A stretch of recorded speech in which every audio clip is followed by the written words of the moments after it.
Hola amigos, bienvenidos a una emisión más de Artemporal. Yo soy Eva María Camacho y el día de hoy les traemos un tema tanto fascinante como misterioso, porque involucra el proceso creativo de los artistas y al mismo tiempo cómo es que manipula su visión y su percepción del mundo. Estamos hablando de las musas y de la inspiración que representan, quienes por cientos de años han estado trabajando en favor del arte. Veamos cómo.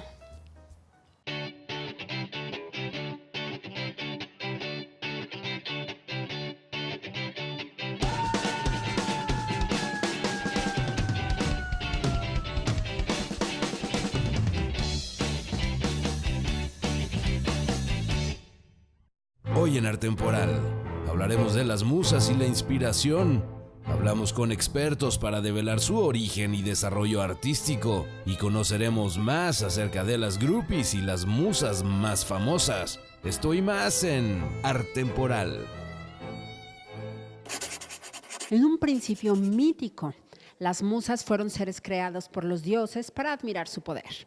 Poco a poco han cambiado su rumbo para ser la principal influencia en trabajos de artistas como Picasso o, por qué no, incluso José Alfredo Jiménez. Sin duda, las musas han trabajado el arte bajo las sombras, pero su presencia es igual de valiosa que el arte mismo.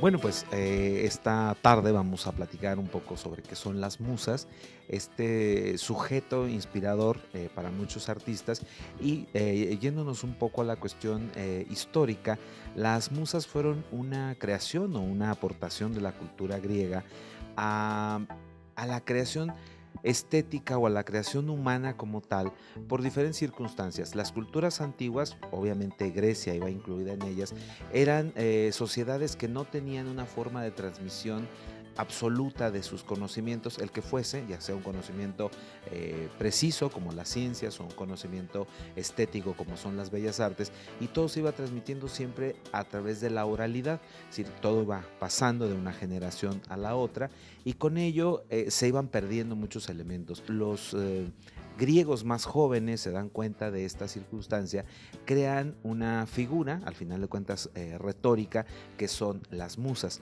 Estas se les atribuye varios orígenes, pero el que más se toma desde el punto de vista de la estética es que son hijas de Zeus y Mnemosine. Zeus es la fuerza creadora, es Dios, es el Dios principal, y Mnemosine es la memoria. Entonces esto, si nosotros nos vamos a los estudios de estética más profundos realizados en Francia en el siglo XIX, pues nos hablan de esta necesidad de un sujeto de memoria, por eso Mnemosine es la que los crea o la que los hacen nacer para poder tener una continuación en tiempo del hecho estético en este caso, pero también puede ser el hecho histórico. Los primeros textos que hablan sobre las musas, Pausanias, por ejemplo, es uno de los primeros griegos que habla de ellas, menciona solamente tres, y estas tres tienen que ver con los tres procesos de la creación. Uno que es el tiempo, como tal, la temporalidad del arte; el otro que es la pericia, la disposición manual de una persona para poder llegar a esta creación; y finalmente algo que es totalmente inmaterial, que es la inspiración. Entonces estas tres eran las musas originales, y con el paso de los años se fueron aumentando en número y en atributos. Entonces vamos a tener, por ejemplo, que sean 7 en algún momento, en algún otro sean 9, que es el número más aceptado dentro de la cultura griega. Pero si nos vamos al hecho creativo como tal, regresando a los griegos, pues el proceso de cómo llegar a entender una memoria, una transmisión de un sujeto, en este caso estético totalmente, era la carencia o la ausencia de un sujeto, un soporte en el cual yo pudiera transmitir ese conocimiento. En la actualidad, para nosotros que somos sujetos tecnológicos del siglo XXI, esto nos resulta muy difícil de entender porque ¿cómo podemos concebir el no tener una memoria instantánea, una fotografía, un texto o un audio de lo que estamos viviendo, pero en aquella época pues todo esto era pensado diferente y se iban licuando, se iban olvidando estas ideas, y por eso aparece esta necesidad entonces de las musas. En la actualidad estas figuraciones o estas imágenes, pues se les ha dado también una connotación romántica que tiene que ver obviamente con el siglo XIX, que viene cuando algo o alguien inspira a un artista, que puede ser un pintor, un músico, cualquier creador artístico, pues se les hacía ver como esta idea de inspiración, un sujeto inspiracional, un sujeto, ¿por qué no también que apoyara este proceso de yo, escritor, músico, pintor? Y entonces les fue cada vez dando más una connotación humana que sirvió también para que estas pinturas que habían aparecido a lo largo de todo el siglo XIX, un poco el XVIII, pero particularmente el XIX, fueran cada vez más utilizadas como una imagen retórica, como un decir, para que yo pueda crear tengo que tener esa inspiración, tengo que tener ese sujeto que a mí en lo particular me sirve o me inspira. Posteriormente vamos a ir dejando la idea de la musa para que aparezca nuevamente el sujeto inspirador, y entonces ya puede ser casi cualquier cosa. Si nosotros vemos las últimas décadas del siglo XX y las primeras del XXI, podemos tener hasta que tu mascota sea tu sujeto inspirador, ¿no? Un perro, un gato, un pez o cualquier animal que tengas en tu casa puede ser tomado como esta cuestión inspiradora o esta cuestión de una musa.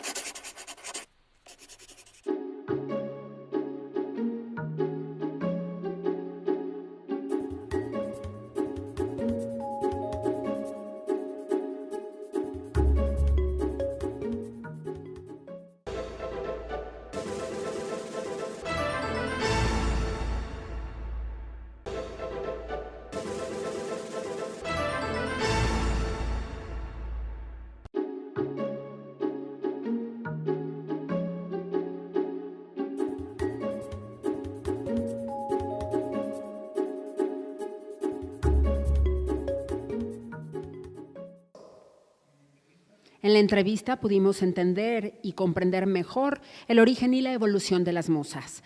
Pero ¿conoces a las mujeres más famosas que han hecho suspirar a los artistas? Vamos a verlas. Las musas se han convertido en personas de carne y hueso que detonan la inspiración de los artistas. Ejemplo de ello es Alice Spring, quien reinó con el nombre de Kiki, convirtiéndose en la musa del pueblo francés Montparnasse, después de posar desnuda para grandes artistas como Rothko, Chagall y Eisenstein. Otro caso es el de Gala, esposa y musa de Salvador Dalí, cuyo verdadero nombre era Elena Diakonov. Mujer misteriosa y de gran intuición que supo reconocer el genio artístico. Picasso era un hombre más alegre, teniendo una lista interminable de musas. Una de las más relevantes fue Jacqueline Roque, quienes desde su segundo encuentro se dejaron llevar por su atracción para casarse en secreto 6 meses después. Jacqueline Roque se le considera como la más odiada entre las musas de Picasso, y es que además de prohibir la entrada al funeral del pintor, se dice que fue ella quien aisló a Picasso hasta su muerte. Así como en la vida de los pintores y escritores, las musas también se hacen presentes en la vida de los diseñadores de modas. Tal es el caso de Hubert de Givenchy y Audrey Hepburn, quienes se conocieron por casualidad mientras la actriz belga filmaba la película Sabrina, y a partir de esto se hicieron grandes amigos y colaboradores, tanto que Audrey fue la fuente de inspiración para el inolvidable Lit Black Dress. Los artistas mexicanos tienen grandes historias de inspiración.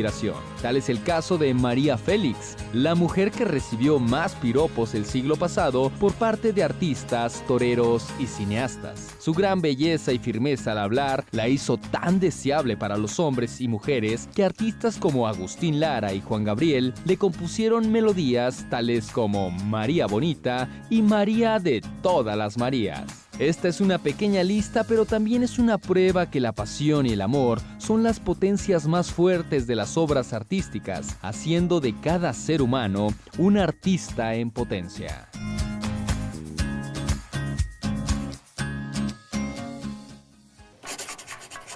Hola amigos de Arte Temporal, el día de hoy salimos a las calles de San Luis Potosí porque aunque las musas y las inspiraciones nos refieren a los artistas, todos tenemos un motor que nos mueve día con día.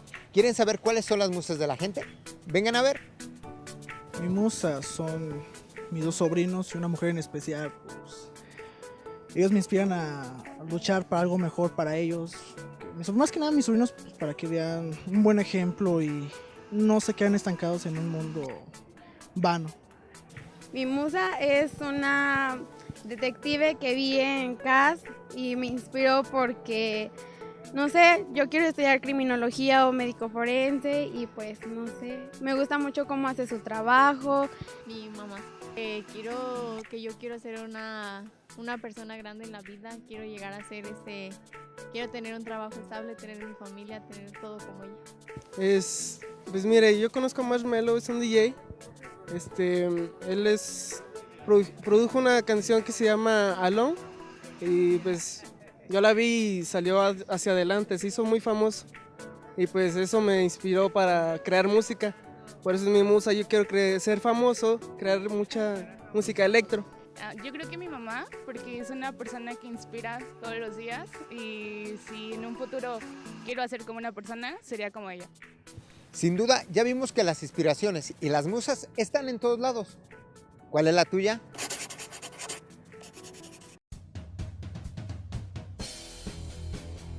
En los años 60 se desató una ola de fanáticas que harían cualquier cosa por estar con sus ídolos. The Beatles comenzaron esta extraña tradición que más tarde en los años 70 tendría un nombre, las groupies. Una groupie es una fanática que hace lo que sea para estar con sus ídolos, siendo más exactos con los rockstars. Ninguna banda puede llamarse legendaria si no tuvo groupies. Estas mujeres lo seguían a donde fuera, haciendo un doble vínculo entre artista-fan. Las groupies fueron convirtiéndose en una especie de musa para las estrellas del rock durante décadas, tanto así que muchas canciones de distintas bandas están basadas en groupies. No eran simples mujeres y tampoco eran tratadas como cualquiera, eran para muchos el espíritu del rock y una fuente interminable de inspiración. Varias de ellas han salido a la luz y hasta han escrito varios libros sobre sus experiencias con las más grandes estrellas del rock, desde David Bowie, Mick Jagger, Jimi Hendrix, hasta Kiss y los Guns N' Roses.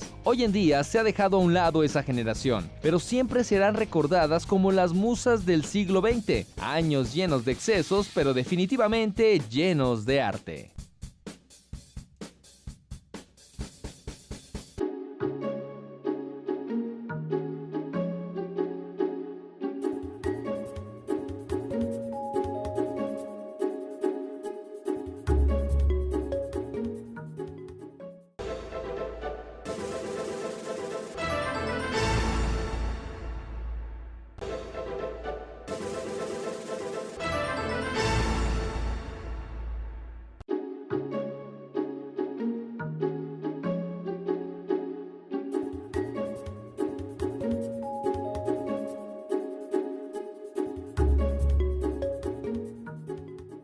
Amigos de Arte Temporal, me da muchísimo gusto que el día de hoy nos acompañe Francisco García, el famosísimo Pacorro, aquí en San Luis Potosí.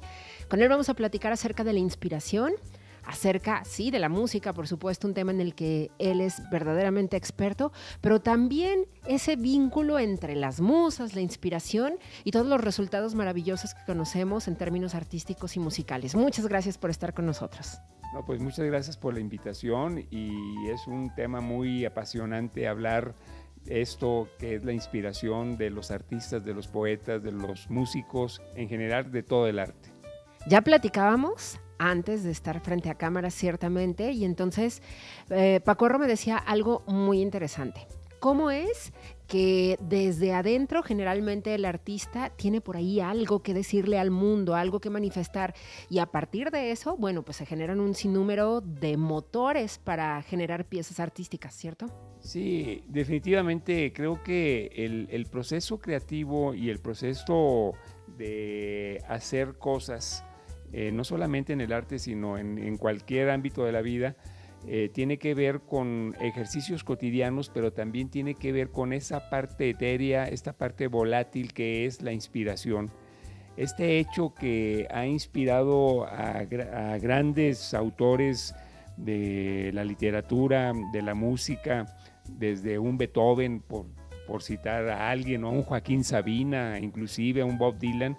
Esta parte es muy intrigante, es muy, podríamos decir, enigmática, encontrar cómo es este proceso de creación, este proceso de inspiración que lleve a que un autor pueda plasmar una obra a través del tiempo, y que sobre todo que esta obra perdure y sea considerado como una obra creativa y sobre todo como una gran obra maestra. Y además están los procesos colectivos, que esas son como otras historias, ¿no? Porque mucha gente, bueno, en el caso de la música, por ejemplo, Lennon y McCartney, que componían juntos y que además se permitían hacer los arreglos juntos, pero también hay procesos colectivos, en el caso de la música, que se gestan por separado. Sí, bueno, ahí tenemos que hablar de esta parte de la inspiración y cómo se engranan ambos artistas. Pueden ser dos o tres. El mejor ejemplo es de los Beatles en su primera etapa, en donde ellos conjugaban toda esta creatividad y todos eran una pieza que movía una relojería muy fina que daba como resultado todo este proceso creativo. Sin embargo, ya en las entrevistas que han dado en vida y los que quedan en vida, hablando concretamente de los Beatles, ellos también hablaban de esta inspiración que llegaban y no era una cuestión de decir voy a componer esta canción. Recuerdo el hecho de esta entrevista de Paul McCartney que decía, ¿cómo compusiste Yesterday? Que es, vamos a decir, la obra más importante de Paul McCartney como Beatle. Decía, la soñé y simplemente me desperté y ahí estaba, me senté en el piano, agarré la guitarra y salió la obra. Y hace ratito poníamos dos ejemplos en particular, completamente distintos, pero que coinciden en lo que llamamos pues esa maquinaria para estar generando canciones una y otra vez. Hablábamos acerca de Prince, un músico que compuso, bueno, cerca de 650 canciones, ¿no? Es un dato que yo tengo, y que además sabemos que era capaz de repente de producir 3, 4 canciones al día, y que no eran canciones mediocres, ¿no? Piezas verdaderamente bien armadas en música y en letra, y que incluso además escribía los arreglos. O por el otro caso, Juan Gabriel, que tú también tienes información sobre eso que me pareció muy interesante. Bueno, lo que pasa es que hay artistas que sí buscan la inspiración a través de hechos en su vida que fueron muy privados. En el caso de Juan Gabriel, su gran inspiración está platicado ya por muchos comentaristas, que era la madre, la mamá que no tuvo, porque él, bueno, su historia fue trágica, no eran muchos de familia, se fue a vivir a un lugar donde lo separaron de este lazo materno y él tuvo que vivir de esa manera, y entonces la añoranza que tiene es con respecto a su madre, y casi toda la obra de Juan Gabriel, o no toda, pero gran parte, su fuente de inspiración es esta privación que tiene del afecto de la madre. Y entonces aquí estamos dando otra parte importante de la inspiración. Cuando el artista, el creador, está privado de estas circunstancias de la vida, sirve como un motor que va a generar esta parte creadora que se le va a permitir inspirarse para que el genius de esta creatividad pueda plasmarse en la obra, sea esta una canción, una letra, vuelvo a insistir, cualquier tipo de obra. La pintura de Salvador Dalí tiene que ver con relojes que se están escurriendo, tiene que ver con el tiempo, pero un tiempo que no es el tiempo real, sino es el tiempo del subconsciente, es el tiempo del sueño, de las pesadillas que las lleva a plasmar. Y esto combina estos dos aspectos, sueños por un lado y por la otra parte la realidad tangible de tener una esposa bella, guapa, que es pintada y que es la fuente verdadera de su inspiración. O Picasso con las diferentes mujeres que se encargó de plasmar, que además fue un excelente retratista de todas ellas y de sus condiciones emocionales. Claro, ahí en este caso podríamos hablar que no era tanto la privación y la carencia, era más, el tratar de buscar siempre mayor estimulación. El caso de Picasso, pues se le conocen más de 5 oficiales, pero seguramente tuvo infinidad de mujeres que le permitieron precisamente en esta diversidad ir buscando esta motivación para ir creando esta parte importante del cubismo, que es pues es su obra magna. Hay un periodo rosa, hay una serie de periodos, pero su gran obra es el cubismo. Y aquí creo yo que es importante también resaltar, porque para algunos pueden ser decir, yo tengo una musa y soy estático y con ella encuentro todo lo que busco para poderme inspirar. Y hay otros artistas que no. Otros artistas necesitan la gran diversidad.